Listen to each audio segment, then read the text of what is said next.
কিভাবে পড়লে railway group D পরীক্ষা আমি একবারে পাস করব। আজকের এই গুরুত্বপূর্ণ ক্লাসটি শুধুমাত্র রেলওয়ে গ্রুপ ডি পরীক্ষার জন্য কিন্তু আমি নিয়ে এসেছি। দেখো, রেলওয়ে গ্রুপ ডি পরীক্ষা জীবনে একটা সবচেয়ে বড় পরীক্ষা, বেশি ভ্যাকান্সি, কম যোগ্যতা। এই কারণে কিন্তু রেলের গ্রুপ ডি পরীক্ষা 8 থেকে 80 সবাই দিতে পারে, যার জন্য এখানে কিন্তু একটু পড়লেই পাস হয়ে যায়। তো আজকে আমরা আলোচনা করব রেলওয়ে গ্রুপ ডি পরীক্ষায় কীভাবে পড়লে পাস করতে পারবো। মন দিয়ে আপনি ক্লাসটা দেখবেন। অবশ্যই এখান থেকে গুরুত্বপূর্ণ টিপস ট্রিক্স দেবো, যা করে কিন্তু তুমি অবশ্যই তোমার মূল লক্ষ্যে পৌঁছে যাবে। দেখো, জীবনের সবচেয়ে গুরুত্বপূর্ণ পরীক্ষা এবং সবচেয়ে বড় পরীক্ষা কিন্তু রেলওয়ে গ্রুপ ডি পরীক্ষা। আর এখানে যদি একবার পাস করো, তাহলে পিছনে ফিরে তাকাতে হবে না, তোমার জয়েন কিন্তু হবেই। তো আজকের এই টপিকে আমরা কিছু গুরুত্বপূর্ণ পয়েন্ট তোমাদের সাথে শেয়ার করব, যেটা কিন্তু তোমাদের রেলওয়ে গ্রুপ ডি পরীক্ষার জন্য খুবই একটা হেল্পফুল হবে। জাস্ট এই পয়েন্টগুলোর উপর ভিত্তি করে যদি তুমি পড়াশুনো করো, তাহলে তুমি অবশ্যই পাস করবে। প্রথম পয়েন্ট কী আছে দেখো, প্রথম একের দাগের পয়েন্ট আছে, রেলের গ্রুপ ডি পরীক্ষা কবে হবে। তো এই পয়েন্টটা নিয়ে যদি আমরা আলোচনা করি, তাহলে আমরা খুব সহজে রেলের গ্রুপ ডি পরীক্ষার যে গুরুত্ব আছে তা আমরা জানতে পারবো। দেখো, কেন্দ্র সরকারের পরীক্ষা এটা, ফর্ম ফিল আপ শুরু হয়, সেখান থেকে জাস্ট 3 মাস একটা সময় লাগে। সেই 3 মাসের মধ্যে তুমি কিন্তু রেলের গ্রুপ ডি পরীক্ষার তুমি কিন্তু ঠিক নোটিফিকেশান পেয়ে যাবে যে পরীক্ষাটা কবে হচ্ছে। তো তোমরা ফর্ম ফিল আপ করেছো, 3 মাস ওয়েট করো, দেখবে তোমরা জানতে পারবে ঠিক 3 মাস পরে, অর্থাৎ 4 মাস 5 মাসের মধ্যে এই পরীক্ষাটা কিন্তু হয়ে যায়। হায়েস্ট যদি হয় তো 6 মাসের মধ্যে, ফর্ম ফিল আপ থেকে 6 মাসের মধ্যে রেলের গ্রুপ ডি পরীক্ষা হয়ে যায়। আশা করি এবারও তাই হবে। তো চলো আমরা একের দাগের বিষয়টা জানতে পারলাম, এটা কিন্তু খুব গুরুত্বপূর্ণ টপিক ছিল। তো রেলের গ্রুপ ডি পরীক্ষা 6 মাসের মধ্যে হয়ে যাবে, অলরেডি 1-1.5 মাস হয়ে গেছে তুমি ফর্ম ফিল আপ করেছো। তাহলে সামনের যে 3 মাস আছে, এই 3টি মাস তোমরা ভালো করে গুরুত্ব সহকারে পড়ো এবং পরীক্ষার জন্য প্রস্তুত নাও। এবার আমরা 2-এর দাগের পয়েন্টটা দেখব, একবারই কীভাবে রেলের গ্রুপ ডি পরীক্ষা পাস করব। তুমি একবারেই পাস করবে, কিছু মেথড তোমাকে ধরতে হবে। যেমন ঠিক সময় মতো একটা করে মক টেস্ট দিনে দিতে হবে, ঠিক সময় মতো অঙ্ক তোমাকে প্র্যাকটিস করতে হবে, সিলেবাস মেনটেন করে সময় মতো রিজনিংটা প্র্যাকটিস করবে। আর একটা বিষয়, জেনারেল স্টাডিজটা তুমি ঠিক সময় ধরে মুখস্থ করবে এবং সেগুলোকে দিনের শেষে একটা করে মক টেস্ট দেবে। তুমি যদি কন্টিনিউ 90 দিন করে যাও, তো রেলের গ্রুপ ডি পরীক্ষায় যে প্রশ্ন আসবে সেই প্রশ্নই তুমি কমন পাবে। এখন কথা হচ্ছে, স্যার এই যে প্র্যাকটিস সেট আপনি বলছেন দিনে একটা করে মক টেস্ট দেবো, আমি কোথা থেকে দেবো, বা আমি অঙ্ক কি করে করব, এসব অনেক কিছু প্রশ্ন তোমাদের মনের মধ্যে ঘোরাফেরা করতে পারে।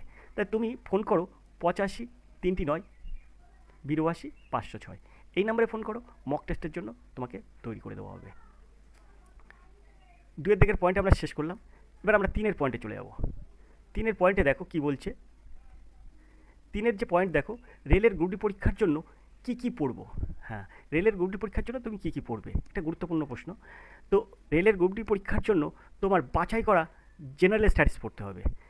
সেই জেনারেল স্টাডিজের মধ্যে কিন্তু 20 নম্বর মতো থাকবে কিন্তু সায়েন্স থেকে।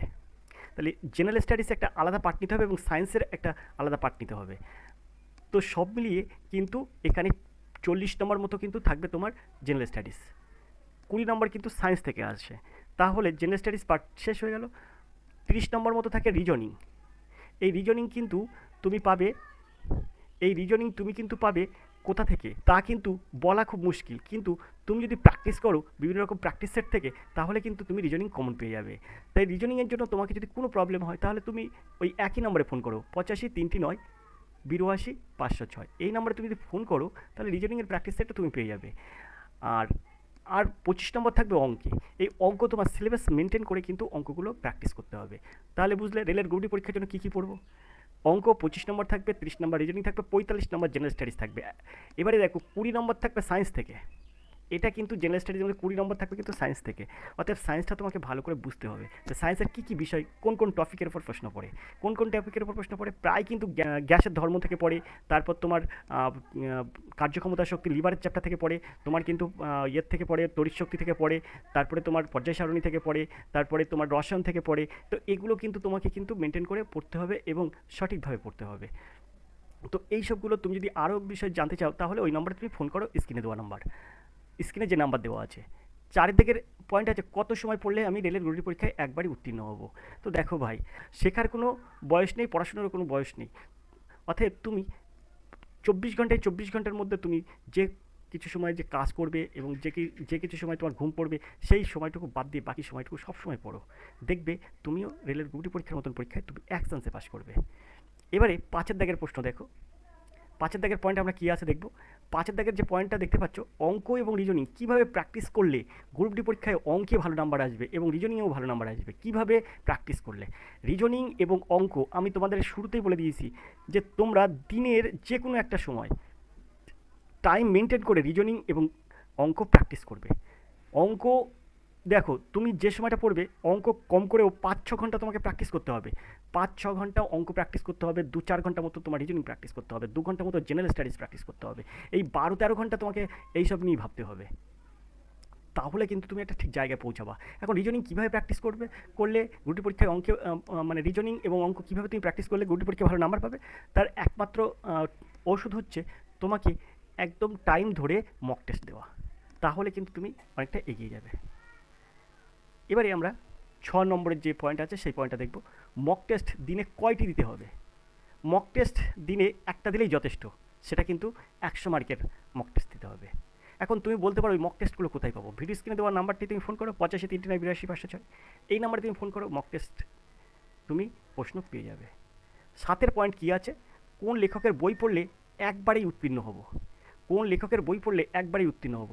তো দেখো, বাজারের বিভিন্ন লেখকের বই আছে, তুমি যে কোনো বই কিনে পড়তে পারো, কিন্তু ভাই ওই লেখকের বইগুলো পড়ে তুমি জানতে পারবে, কিন্তু একবারেই উত্তীর্ণ হতে গেলে তোমাকে সেগুলো প্র্যাকটিস করতে হবে এবং মক টেস্ট দিতে হবে, আর সেগুলো কিন্তু বইতে ঠিক করে থাকে না। এই স্ক্রিনে দেওয়া 85-39-82-506 এই নম্বরে তোমরা ফোন করো এবং মক টেস্ট দাও।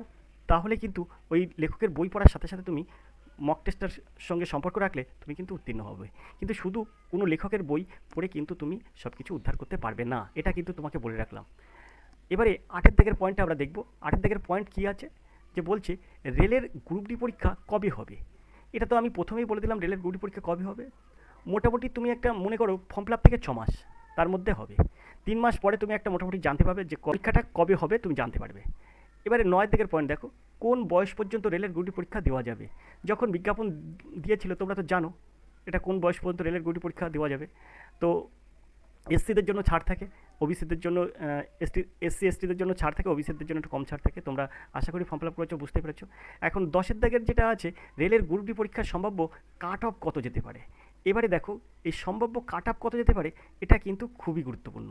এই কাট অফ কত যাবে, তো এটা নির্ভর করে ফুল পরীক্ষাটা তোমার কেমন হলো, পরীক্ষাটা স্টুডেন্টরা কেমন দিল তার উপরে কিন্তু নির্ভর করে। তাই এখন কিছু বলা যাবে না, পরীক্ষার প্রশ্ন দেখে ঠিক হলে তবেই কিন্তু কাট অফটা ঠিক করা যাবে।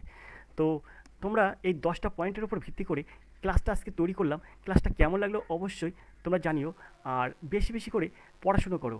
যদি তোমাদের কোনো হেল্প লাগে তাহলে 85-39-82-506 এই নাম্বারে ফোন করো, এবং কীভাবে একবারে রেলের গ্রুপ ডি পরীক্ষায় পাস করবে তার বিভিন্ন টিপস এবং ট্রিক্স অবশ্যই তোমাদেরকে দেওয়া হবে। আজকে ক্লাস এই পর্যন্ত রাখছি, দেখা হয় পরে ক্লাসে। ততক্ষণ তুমি ভালো থাকো, সুস্থ থাকো। ধন্যবাদ, তোমার দিন শুভ হোক।